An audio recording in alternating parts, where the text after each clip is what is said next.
Yes? Right, okay. Slideshow from current slides. Okay, continue. Okay, right. I'm just trying to get rid of the chat. Sorry, the view. Let me just, okay, there we go. Got it. Can you see my screen, everybody? Yes. Paula, can you see my screen? Yes.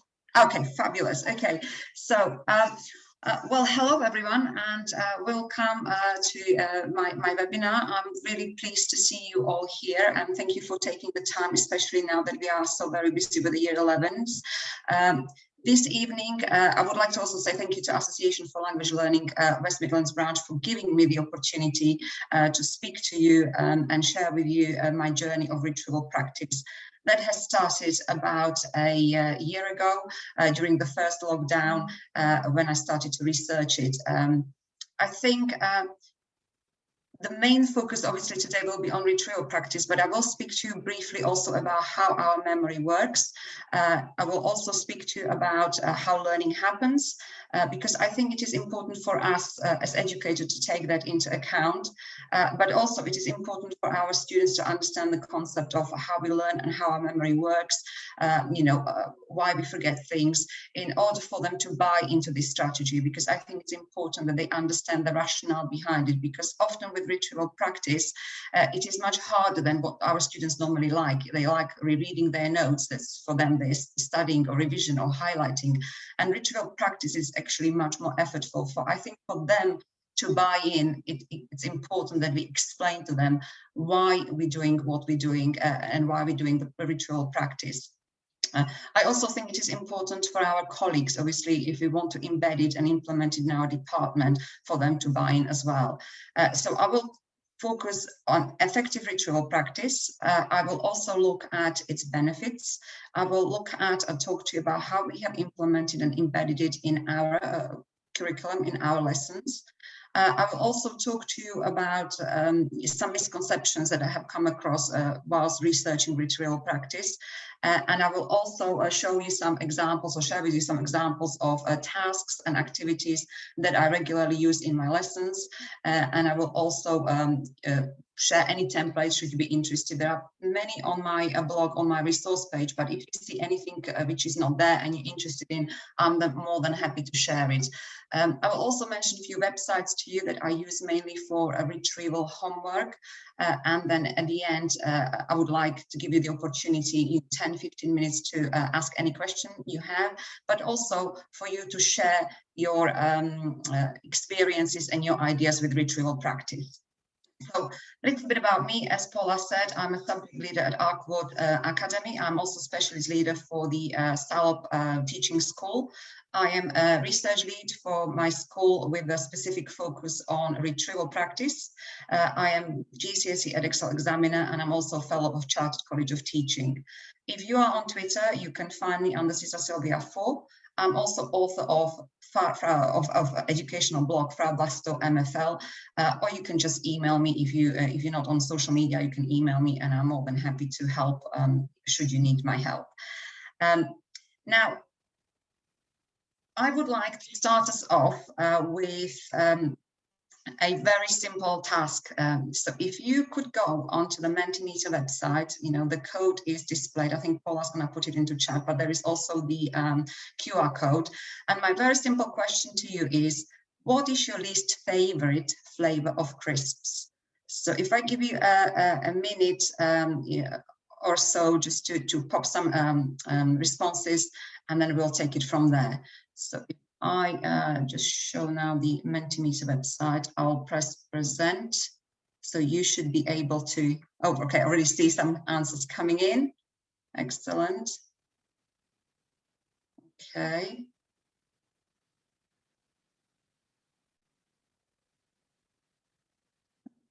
Looking at some answers. Right. And okay. Prawn cocktail, cheese and onion. Oh, for me, it would be probably salt and vinegar, cheese and onion. Wow.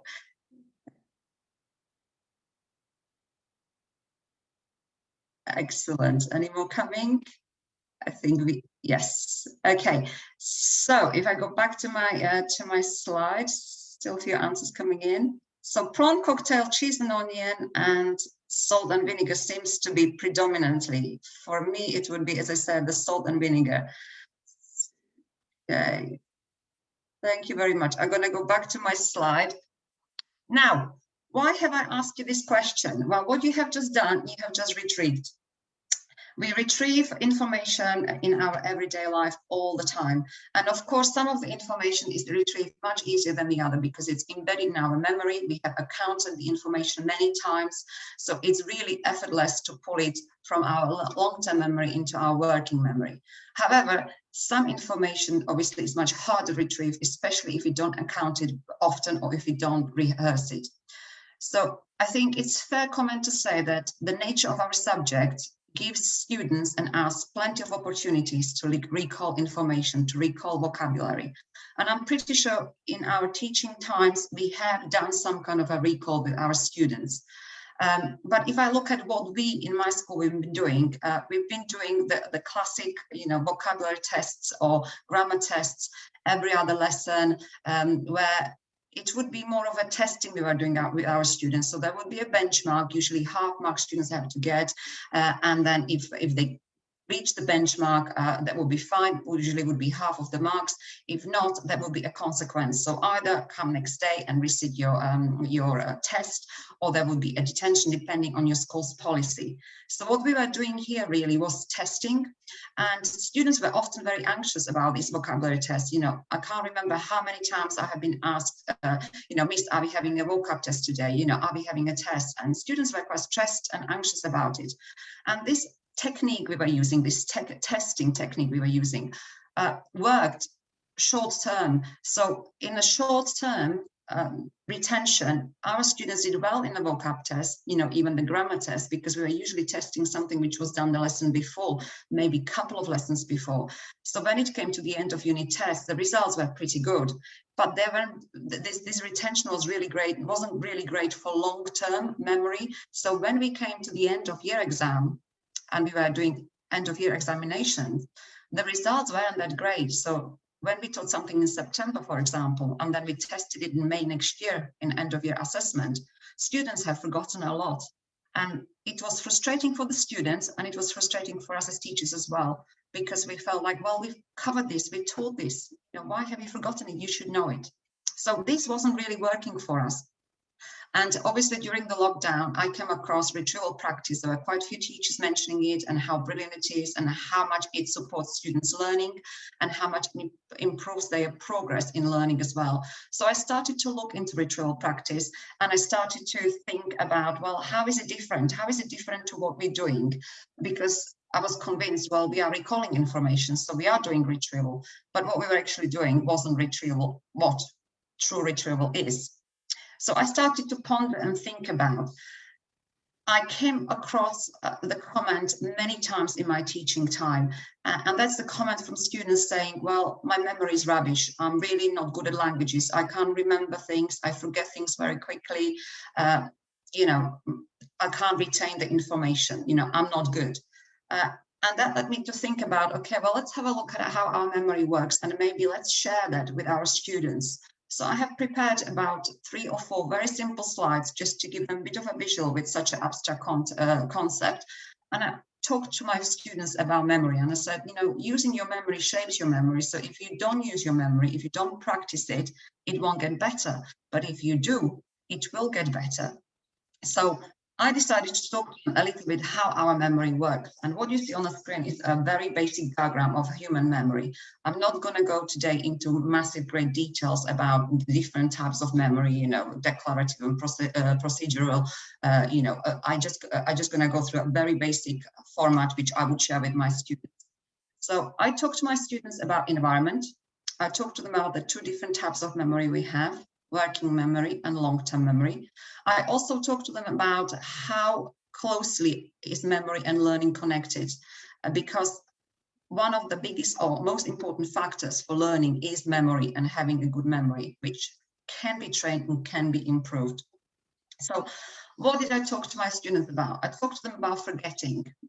because I think often students think that forgetting is very specific just to them. It's their problem, but actually we all forget.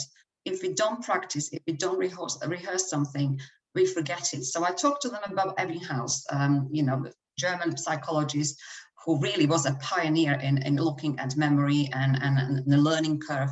And I talked to them about the experiment he did on himself, you know, when he tried to learn some nonsense syllables, and then he tested himself over time, how quickly he will forget this information if the information that he tried to learn wasn't rehearsed.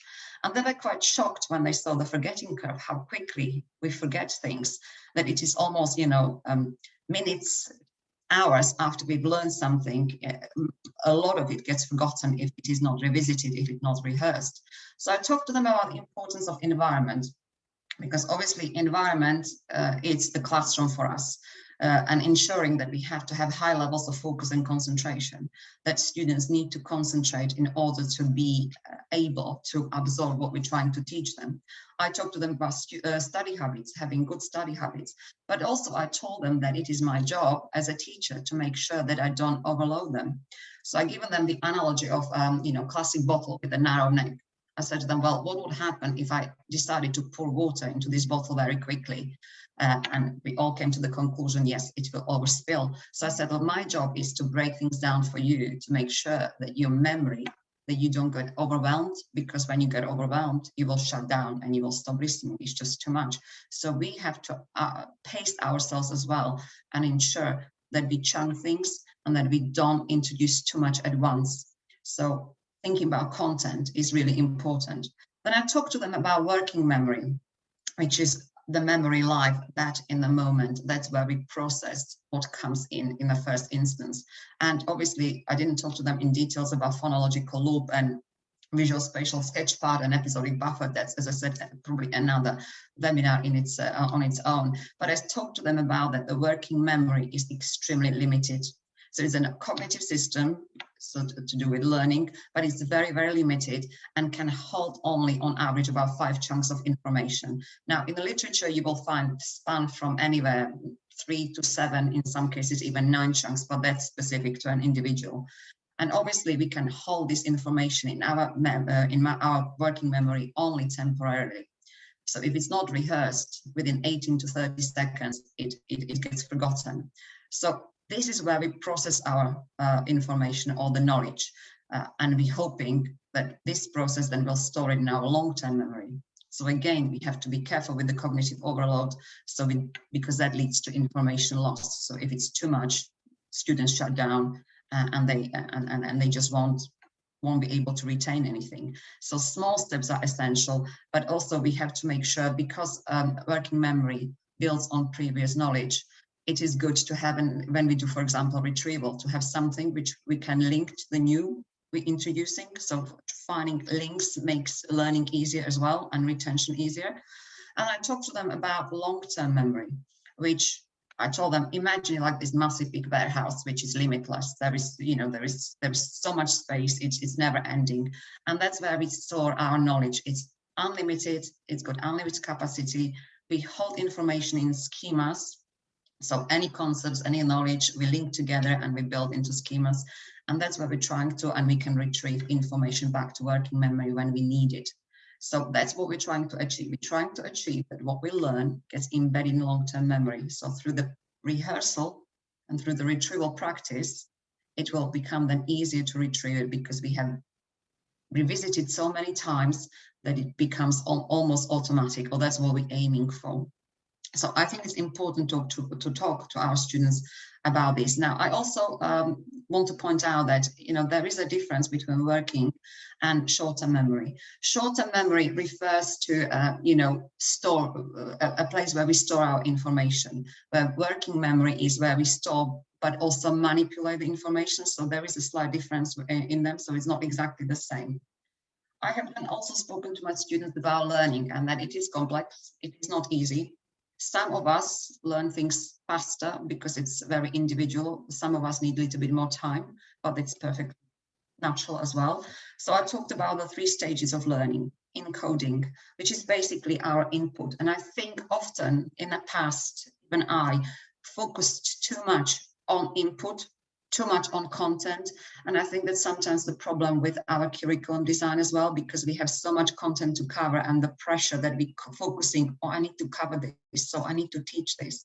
And that's where I sometimes think this overwhelming comes from, because we are so pressed to cover the content. We do not always give enough time to practice and to rehearse. So then we end up having the problem that come to GCSE, at least that was our problem. We almost felt like we have to reteach the topics. We have to reteach some of the vocabulary because students have forgotten it, because we just haven't rehearsed and retrieved it often enough. So if you don't use it, you lose it.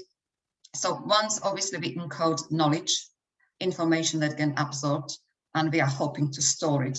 So we want to store it in our long-term memory, and we hope that this, that it sticks.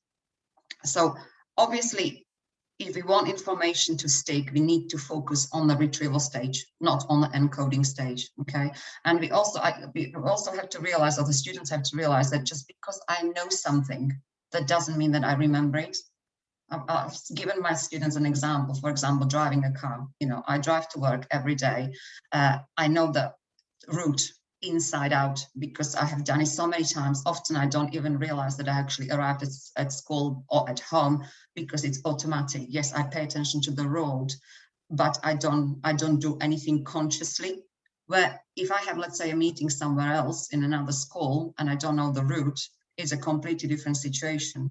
I have my radio off, I'm totally concentrating on the road, I'm listening to the sat nav, I am consulting with the sat nav. It's completely different experience. And if I go to this place again months later for another meeting, I will remember some bits of it, but some bits I will have to again check with my sat nav. That's my feedback. And over the time, if I go there over and over again, I will remember the route.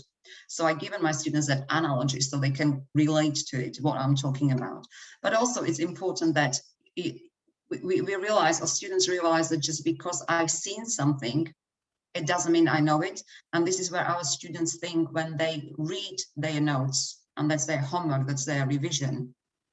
Because they're reading it, they get this false feeling of fluency because it looks familiar. Just because they've seen it, it doesn't mean they know it. And I said to them, well, imagine you have a 1 penny coin. How many times have you seen the 1 penny coin? Well, I have seen it probably about thousands of times.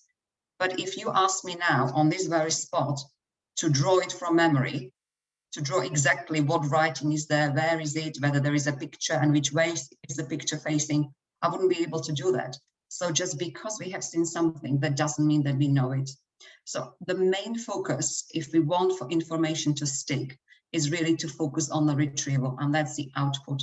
That's us or the students reaching back and bringing what we have previously learned into mind. And this is effortful. The more effortful it is, the better for the long-term retention. So when we talk about research, retrieval practice, it is research-based. It is proven to improve learning, to improve achievement. It enhances higher order learning and also students transfer skills and transfer knowledge. And it is classroom proven. I'm not sure whether you are familiar with the book of Powerful Teaching, Unleash the Science of Learning by Pooja Agarwal and Patrice Baines. But it is an amazing book, and a lot of the research which Rediger, Karpike and Agarwal did is really based in this book, but it also classroom proven, because Patrice's classroom was actually where they trialed all of this research. So it's not just something which was practiced in a laboratory under artificial conditions. It was actually practiced in a classroom. And now we have evidence from teachers across the world practicing retrieval practice with success. So what is actually effective retrieval practice? Well, there are 4 things we have to consider. The retrieval. We need to make sure that it is spaced, that it is interleaved, and that we provide our students with feedback, because feedback is crucial for metacognition. So if you look individually at each one of them, well, what is retrieval? Well, retrieval is withdrawing something we have learned, which requires effort from our long-term memory into our working memory. So it is pulling information out of our students' head, deliberately recalling. And this should be happening with our notes. That's a key. And I know it's difficult for us teachers, when we see our students struggling, it's quite natural to say to them, well, have a look at your sentence builder, have a look at your knowledge organizer, have a look at your vocab sheet. But for retrieval to be successful, it really has to be with no support, so no notes. And at start, it might look like students are not doing a great job. I remember when we started, I had students often being able to recall maybe 3-4 things, and they were quite disheartened with that. But I said to them, I'd rather you recalled 3, 2, 4 things from your memory than copied 6, 7, 8, because that's not really your knowledge. That's not what you remember. And over the time, I have seen their scores go higher and higher. Now, we have to also remember that retrieval is low stakes or no stakes. So it's not about writing your marks into your mark book. It's not about making notes of it. When I do retrieval with my students, they get instant feedback. They mark their retrieval because obviously they need to have the feedback. They need to know what they know and what they don't know. But I then ask them only to show me on mini boards their score. And I make a mental note to make a note later on students who haven't done that well to keep an eye on. So it is proven to boost learning. It does strengthen our memory and makes forgetting less likely. I think if I quote really Kate Jones's book, she defines it as act of recalling learned information from memory with little or no support. And every time this information is retrieved or an answer is generated, it changes the original memory and it makes it stronger. We have to remember it is a learning strategy, not testing tool. And it should be encouraged during learning. And it does require the mental effort. So as I said, it's harder than just rereading or highlighting. So the more difficult, the better for the long-term retention. Now, if you look at spacing, again, it's proven to boost learning by spreading out lessons and retrieval practice opportunities. So we are trying to mix and rearrange the order of retrieval opportunities without really changing the content to be learned. It does promote discrimination, so we're trying to mix up similar ideas and concepts, not just necessarily always related topics, okay? It also helps students often to learn the middle of the unit. So if you look at, for example, your parallel text, or if you look at sentence builder, whatever method you're using in your teaching at the moment, often we notice that students remember the start and then the end, and then the middle is the one that they struggle. So spacing obviously improves this. We're trying to distribute the time. So we're trying to avoid the cramming. So we're not changing the time, how long students are, for example, if they're revising, but we are, instead of cramming into one session, we are spreading it over a week. It does, this increased effort to retrieve improves the durability of learning. And that's what Bjork calls the desirable difficulty. It also enhances the understanding and transfer of knowledge. So let's say we have got 50 words we want students to learn in, I don't know, Spanish or German. So instead of trying to cram it in one session, we get the students to learn them, the first day, then revisit it again a few days later, and then a few days after that. So that is more efficient for long-term retention. That's what we're trying to do. So if you look at interleaving, what does interleaving mean? Now, traditionally, we teach in topics, but when we are trying to execute successful and effective retrieval practice, we really want to mix up the closely related topics and concepts. Okay, so it again boosts learning, increases, learning increases when students practice, for example, past tense mixed up across variety of topics. Or sometimes we might want to practice variety of tenses because they are very similar concepts, your past, your future, your present. Once students have learned all 3 of them, it's a good idea, especially GCSE, to retrieve them alongside. I often use for this retrieval roulette, which I will share with you later on. Learning is cumulative. So cumulative quizzes where we're looking at what we learned last lesson or last week or last topic, again, improves learning. So we want to really take advantage of this testing effect, because retrieval practice is often referred to as a testing effect. But I think in education, the word test is always quite negative, because under the test, we always imagine an exam. So I think Many people now use, instead of test, the word quiz because it's less threatening. But when we talk about the testing effect, it's because retrieval practice is low stakes or no stakes. There is no really pressure in getting marks, and it's not it's practice. It's not the high stake exam we want to really perform at the end. So if students get plenty of opportunities of practicing testing, then when it comes to the high stake exam, it should be really easier for them also with the stress situation. It should really lower the anxiety, and it proves to lower the anxieties with the research that has been done in a classroom. Now, the final step in effective retrieval practice is feedback for metacognition. Feedback is really, really important because our students often think that they know something when they actually don't. They often get overconfident when they predict or assess their learning. You know, and again, we're coming back to this false fluency because they read, they often feel they know something. They get very overconfident after rereading. They make judgments of learning, and they have this illusion of fluency, and it's not always accurate. So there is a difference between confidence and there is a difference between accuracy.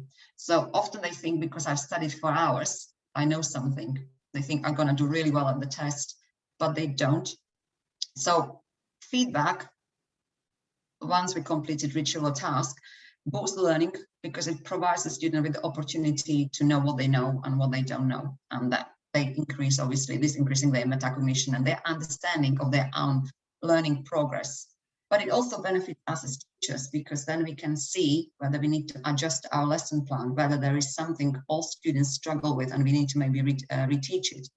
And it should always be provided after retrieval practice because students should know how they performed. Okay, if they don't have that feedback, they don't know how they performed. And it should be really low effort for the teacher, retrieval practice, and high impact for the students. So it's not about preparing some specific difficult resources which take 4 hours. We want really something which is easy to be self-marked, because the best person to mark their work is really the person who has completed it, according to Dylan William as well. So having a quick self-marking quiz is not going to impact on our marking or give us more workload, which we're trying to reduce. Now, some people often say, well, retrieval practice, it sounds like rote learning, but retrieval practice is more than just memorization. Okay, retrieval practice encourages flexible understanding. It does improve the higher order thinking skills and also the transfer of the knowledge. So if we, for example, teach past tense, and normally past tense in my subject comes up in the topic of holidays, but if we don't encounter the past tense for, I don't know, months and months, and then suddenly pops up in another topic, of course, students will forget it. Nothing is stopping us to use that grammar points and apply it to, I don't know, topic of hobbies or past events or talking about school. It doesn't have to be tied just to that topic. So when we're talking about transfer of knowledge, we want to transfer the opinions, the adjectival endings. We can use them in any kind of context. It doesn't have to be just specific to the topic. I'm teaching now this topic, and this is the grammar which is in it. We want to integrate, we want to mix it. So what are benefits? What are the benefits of retrieval practice? Now, these are taken from Kay Jones's retrieval practice book. It aids later retention, that's proven, identifies gaps in knowledge, causes students to learn more from the next learning episode, because obviously the more we're exposed to something, it's easier to retrieve, but it also changes the memory and makes it stronger. Produces better organization of knowledge, improves transfer of knowledge to new contexts, as mentioned before, with the tenses, for example, or with your grammar points.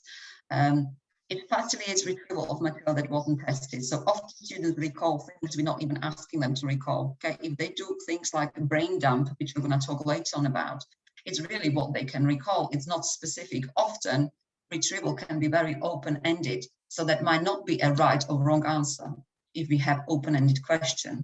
If we ask students, for example, to write everything they remember from the lesson, and recall the information, there is not necessarily right and wrong answer. They just will see that they all each individually remember and recall different amount of information. It improves their metacognition, so understanding how they learn and what they know and what they don't know. Prevents interference from previous material when learning new content. Obviously provides important feedback to us teachers as well, and encourages students to study more, because I think once students see that they're successful, that they're remembering, that they can answer the questions, it is also highly motivating. I have noticed a real difference in my students since we started the retrieval practice. They are much more relaxed. They are much more willing to take risks, because they know taking risk improves their learning. They might not be always right, but that's part of the learning process. Okay? Mistakes are completely normal, happen all the time. That's how we learn. They are welcome. We are embracing them during the learning process. Their confidence has grown as well. I often use with them cold calling, and I know that many people would say, well, you know, what about the anxious students? But I think if you explain the rationale behind it, and if you give the opportunity to students to say, well, I don't know that information yet, I can't retrieve it, can somebody else help? Asking for help is fine, as long as the students know at some point I will come back to you, I will check with you that you remember it. I think 2 weeks ago, I was teaching my year 9 top set, and we we're looking at adjectival endings. And I've noticed that some students were making mistakes putting an ending on adjective, and there was not noun afterwards. So I've gone through the process explaining when we're putting an ending on adjective and when we don't. And then I asked one student to just summarize it, because I noticed she wasn't listening and she struggled. So I said, okay, you have not listened, let's go to someone else. So someone else gave the answer, and I gone back to her. So she hasn't got it 100%, she got bits of it. We got back to it much later on in the lesson, 3rd time. But by the time she was leaving the lesson, she knew it. I just had a lesson with her yesterday, and at the end of the lesson, she woke up to me and said, Miss, I still remember why we have no ending on the adjective, you know, and why we have an ending on the adjective. And she was really pleased with it. So because it took so much effort for her to remember it, I think she probably will remember it now forever. And with regards, for example, with my year 10s, this year, first time I've done mock, and when I do mock, first time I entered everybody for foundation. And they've done all really well. We've got mostly 4s and 5s. And I had actually first time ever more than just 1 or 2 students asking, could we next time try higher? I had about 10 of them wanting to go for higher. And they were okay with that, even though when I said to them, we have not covered all of the content yet, and it will be much harder, they like the challenge. So if you look at successful implementation of retrieval practice, I think it is really worth investing. It might feel a little bit slow to start with, but I think if you persevere, if you're not using it, if you're not practicing it, if you know as a teacher, I think it's worth putting the effort into it and have the patience with it, because as I said at the start, especially with the spacing, students might feel, or even you might feel, that they're not making a lot of progress because it is so difficult and it takes time. So the first step when implementing, what I would recommend, what we have done is, you know, teach use of retrieval practice. Explain why it's so effective to students so that they can use it for their independent study as well. So we want our students, when they revise, not just go and read and reread notes and highlight. We want them to actively, practice retrieval practice, whether it is using flashcards, okay, as long as they are used correctly. You know, I often say to students, good to write things down, because it's scientifically proven that if you write things down instead of typing them, the information gets embedded in your long-term memory better, and the retention is stronger. We need to make sure that retrieval practice is completed without textbooks and notes, and it has to be completed by all students independently. Now, in the past, I often would ask, at the start of the lesson, okay, so who can remember what we have done last lesson?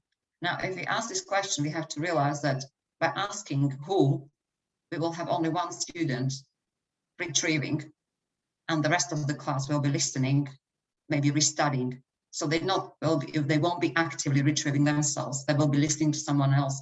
So if you do a quick quiz, all students are engaged, all students are retrieving independently. But you have to remember it is low stakes. So it's not about grades and marks. It's about improving learning. It's a learning strategy, and feedback must be given. Ideally, we want it to be self-marked by the students, and I think it can be self-marked by the students at all times. And it should be for all abilities. Sometimes you can use, you might need to use scaffolding, but I will show you some examples of tasks which have scaffolding already built in anyway. We have to also realize that knowledge needs to be retrieved multiple times. And again, in the research, there is various amount of times you might come across. You know, it is anywhere between 3 to 6 times for it to be remembered in long-term memory. But some research goes even beyond that. Some research goes into 9 times. So I would imagine that it is, again, individual to a specific, to each learner. And what we want to do is we also want to mix the tasks, because obviously in languages we have to practice different skills. It should be embedded in our lessons throughout the course, and it could be also used as homework. So retrieval practice doesn't have to be just something happening in class. It can be also happening outside of the classroom. And for it to see the biggest effect is really, it needs to be embedded throughout the lesson. Now, with regards to spacing, you know, there is not a magic or a ratio with regards to spacing. I think there was a study, internet study done where the ratio was like 1 to 10. So if you wanted to remember something for 30 days, you had to retrieve it every 3 days. If you wanted to retain something for 200 days, you had to do it every 20 days. But obviously in school, we need to, or students need to retain information much longer than that. But the way our timetable is designed, I think it gives plenty of opportunity for spacing, because we are not core subject. We don't necessarily have lessons every day. So for the spacing to have the best effect, it needs to be spaced every few days. I think that was the research which came from Agarwal's classroom, because she's actually not just cognitive scientist, she's actually a lecturer as well. So every few days, which our timetable naturally will provide anyway. And if we have, let's say, lessons after each other, we can always retrieve and all the information. So there is a gap enough, because for the retrieval to have the biggest impact, we almost need to start forgetting the information. So the effort to retrieve is much harder, and therefore it's got the highest benefit for the long-term retention. Some of the misconceptions I have come across when researching retrieval practice. Retrieval practice is a starter activity, happens at the start of the lesson. That was one of the things when I was discussing and talking to various people. Retrieval practice is basically a recapping, or is it a revisiting of a topic? It's just writing stuff down. It's a formative assessment. So these are the most common, and alongside the rote learning, which I mentioned before. Well, retrieval practice is not a starter activity. It can actually happen at any stage of your lesson. It can be before a lesson, which is beneficial for understanding, also sometimes linking previous knowledge to the new knowledge we're trying to introduce in short term. It is good for engagement for upcoming lesson. But also we can do it in the middle of the lesson. We could do a quick quiz in the middle of the lesson, or we can do it after the lesson when it is beneficial for long-term retention. So retrieval practice is not replacement for a starter, and it has to be thought through, what you're retrieving and why are you retrieving it. Now, if we say that it's recapping, well, recapping is more general. It's going over something. It's again, going over something.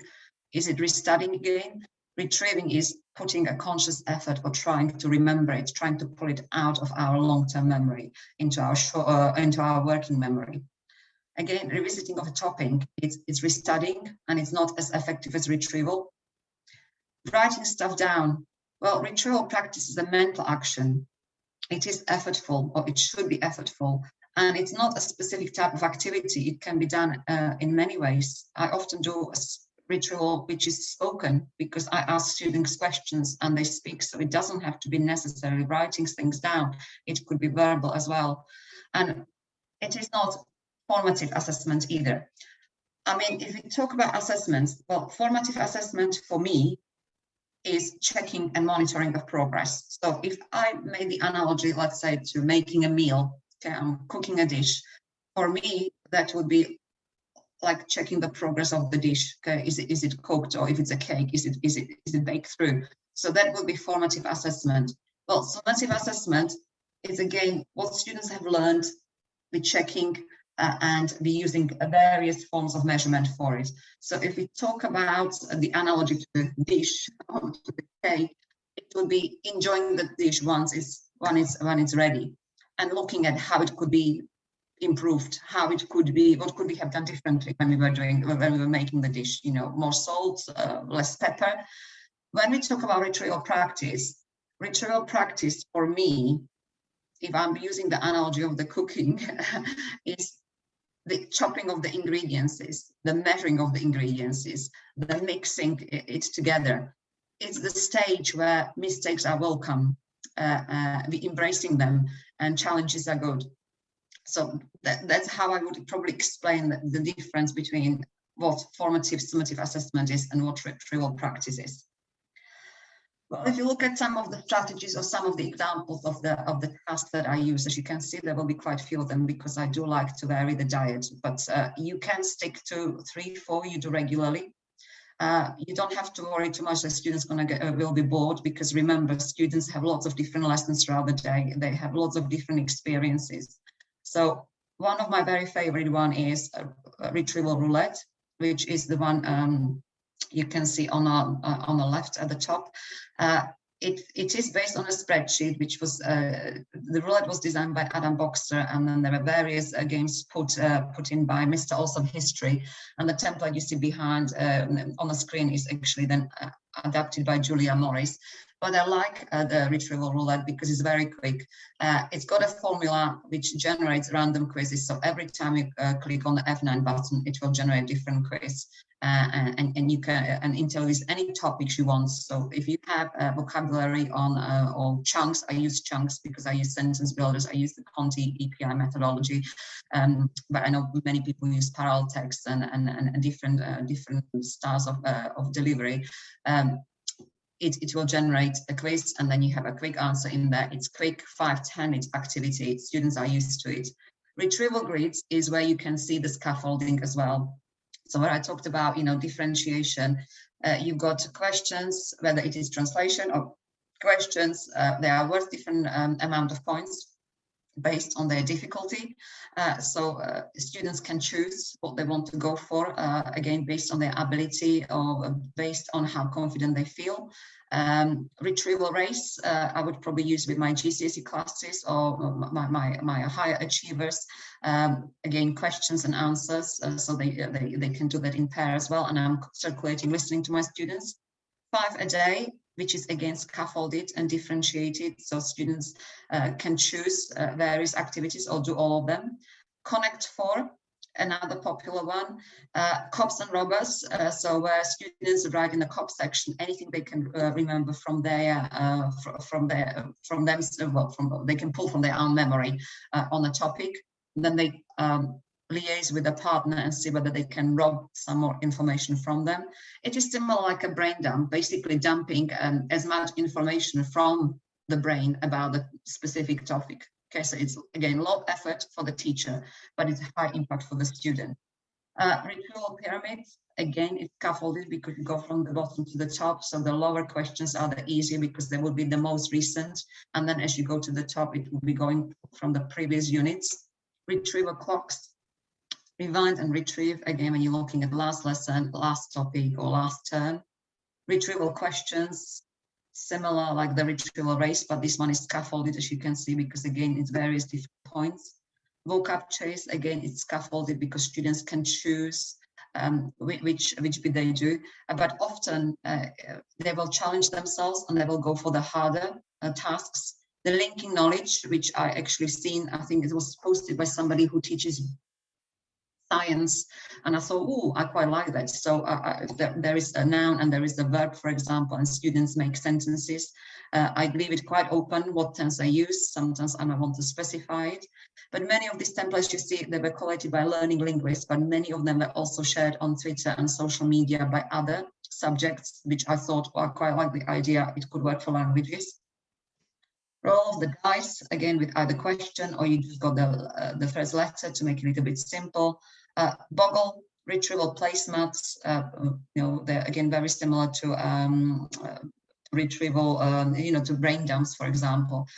Memory paths, where students build sentences following, the connected size, and then they can translate it. Again, as you can see, you've got the green, orange, and red, so it's again differentiated, so it's scaffolded, so you are facilitating differentiation as well. Other very easy activities to do is multiple choice quizzes, and there are plenty of quizzes which are already made on Quizzes website. You can look at and adapt to fit you. What I would advise you though, when you do multiple choice quizzes, that you think about the options and the answers. You want to put something which will be difficult, effortful. You don't want to give some silly answers, because then it doesn't really make sense. If it's too easy because the answer is obviously wrong, it can't be, then it is not really students putting effort into it.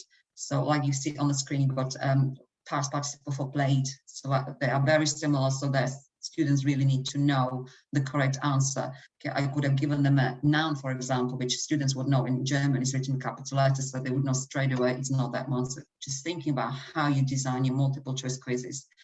Again, if you use sentence builders or the Conti method, delayed copying and dictation again could be in the middle of lesson, and it is a retrieval, because students are retrieving a spelling.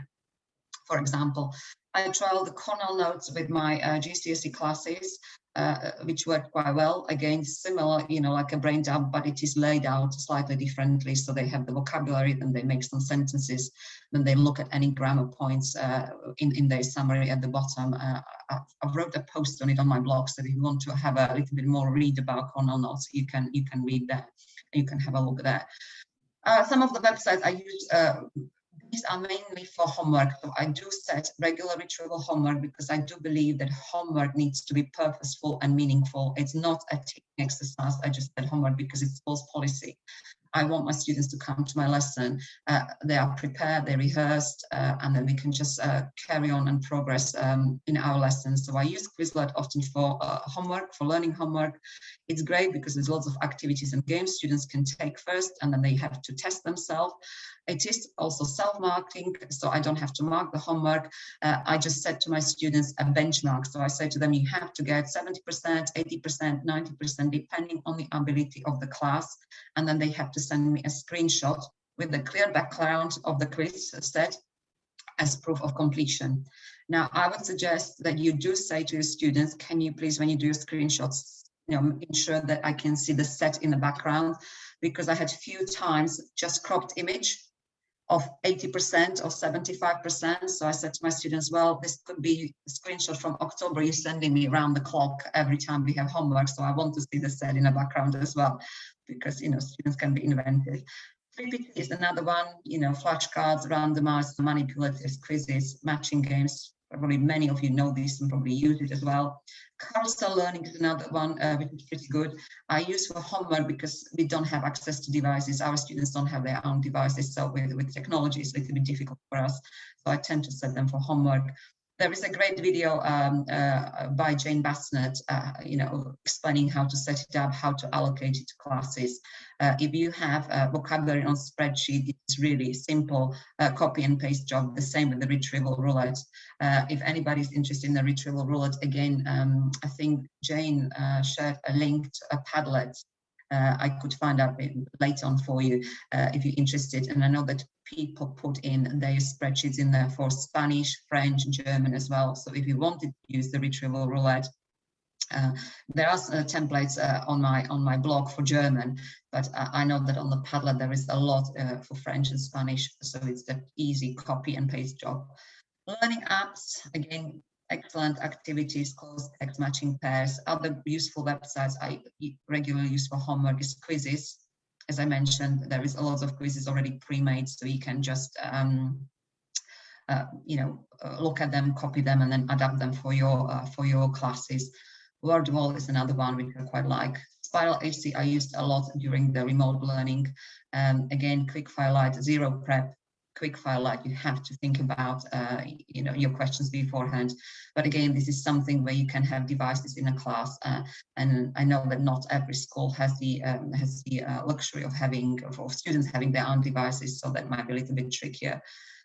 You would have to probably book them. So really coming to the end, I'm trying to keep an eye on time, and I think I've talked longer than I anticipated.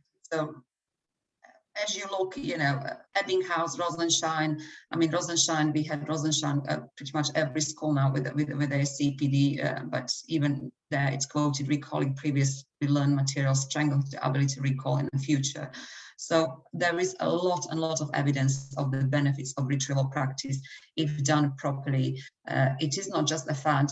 There is a real difference from my students in their confidence, in their progress, and generally just difference in the motivation and attitude to learning. So there are some, if you can see credits, a lot of books and research papers which I had looked at. I can really recommend, you know, Agarwal's and Baines's book. If you are more interested in memory, you know, Smith and Conti memory book is really good because it's very accessible, very comprehensive. So I would really recommend to get to have a read. And yeah, well, thank you. I think I have I've said everything I wanted to say. So if you have any questions, you can contact me on Twitter, on Facebook, or you can send me an email or drop me a note on my blog. And time for questions if you have any questions. So if I stop sharing my screen. And I have not seen the chat, so I have no idea what's been said. So Paula, any questions or any ideas you want to share yourself? Thank you so much, Silvia. That was absolutely fantastic and amazing. What a wonderful presentation. There's a lot of love in the chat and a lot of people saying how much they enjoyed and how useful it's been. In terms of questions, Jamie asked if you could explain the cold calling activity.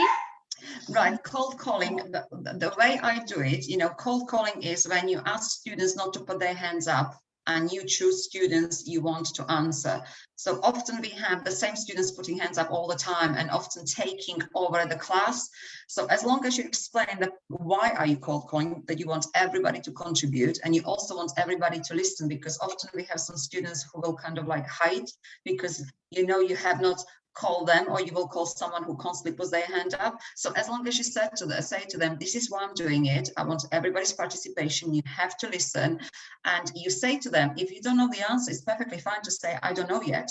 We will move to someone else, but make the students aware that you will go then back and check that they listened and that they have learned the answer. So that's what cold calling is. Thank you, Silvia. That's brilliant. A few people are asking if you'd be happy to share the presentation with them. Yes. Danny also asked, regarding the benefits of retrieval practice, doesn't point 3 contradict the idea of linking material, topics, prior knowledge? Sorry, I'm not sure what the question was. In regards to the benefits of retrieval practice, doesn't point 3 contradict the idea of linking material, topics, prior knowledge? No. Well, you want to have a similar concept, but also you can have a similar topic linking together, because I mean, for language, we can't really separate. We have some high frequency vocabulary which will repeat itself naturally, but you want to revisit and interlink the topics as well. But you're looking also at similar concepts when we talk about grammar, for example. So, you know, when we talk about teaching tenses, you know, you don't have to necessarily, once you have covered, you know, for example, in year 7, we teach present, but also future tense. And then later on in year 8, we introduce past tense. So once they have practice on these tenses, there is nothing stopping you, you know, do retrieval practice at the start of the lesson where you ask students to change, you know, sentence from one tense to another tense. I often do that, and I often use my dog, throw it, you know, and say, well, how would you say I play this, and how would you say I played, and whatever. So that's what I meant with it. I'm not sure whether I answered that question. Yeah, absolutely. Monica also asked, as a primary MFL teacher, only teaches each class 1 hour per week. Could you please give any tips on how to implement retrieval practice in such short lessons, as well as needing to teach content? Right, okay. I think what you have to decide is what is that you want your students to know at the end of the year or at the end of the course. So in a sense, how I see it, it's more important to have less content really, really well than teaching a lot of content and then the students don't know anything. Now, I think you can always, even in a primary, if you use some of the websites, like, you know, the game websites where you got Quizlet and stuff, you could always set a simple retrieval homework, which is, you know, where they play games. So it doesn't feel like I'm doing homework in a sense, like, you know, I have extra work at home and maybe parents complaining because it's a primary school, but you could do it in a form of using some of the websites where they play games. So maybe have a Quizlet set, or, you know, memorize. People use memorize. It could be more of a fun homework, but they're still learning and it keeps fresh in their memory. Absolutely, that's great. Thank you for those tips.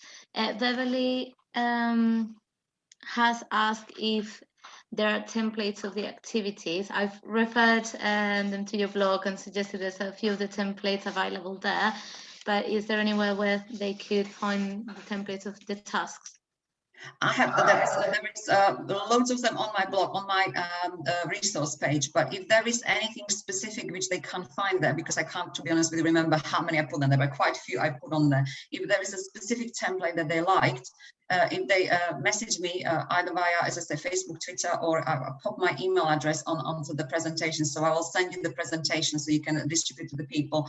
I'm more than happy to share, you know, templates. There's not a problem at all. That's brilliant, thank you. Jill Hall also asked if you specify in your schemes of learning what language and structures you're going to retrieve and when or how often as a whole department. Yes, what we have done, we have prepared our retrieval tasks. When we teach, I have on my resources a slide which would have the retrieval suggestion. So it would have a link to what activity we are doing, and it will be linked in our lesson.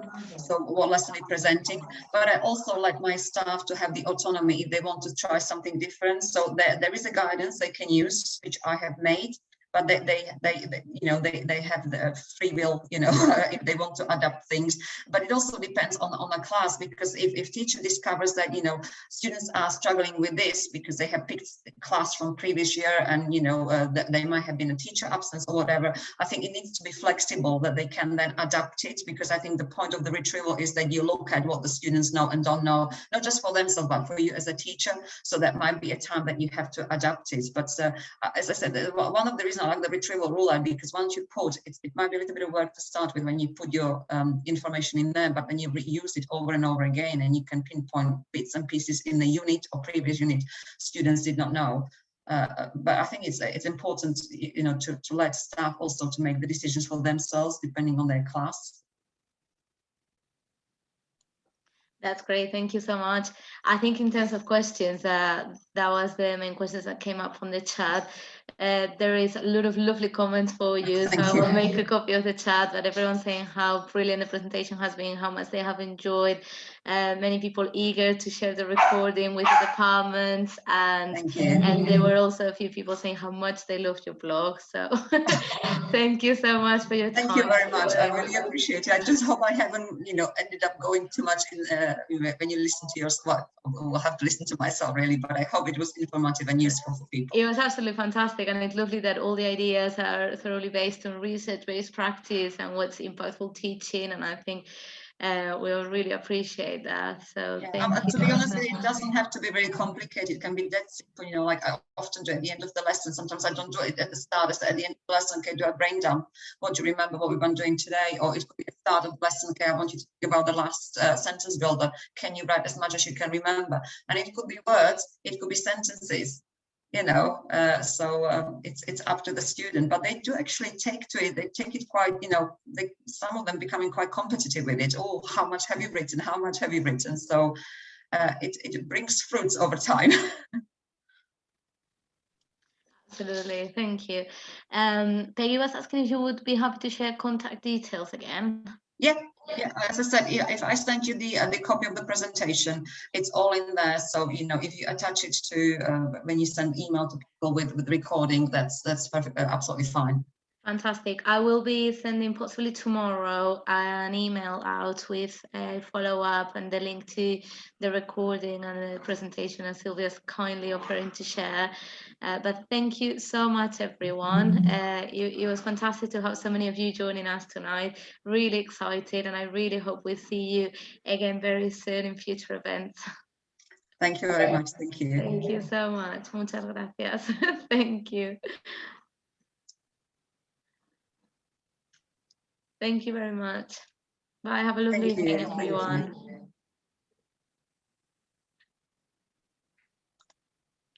Thank you. I'm going to stop the recording now. Yeah. Stop recording.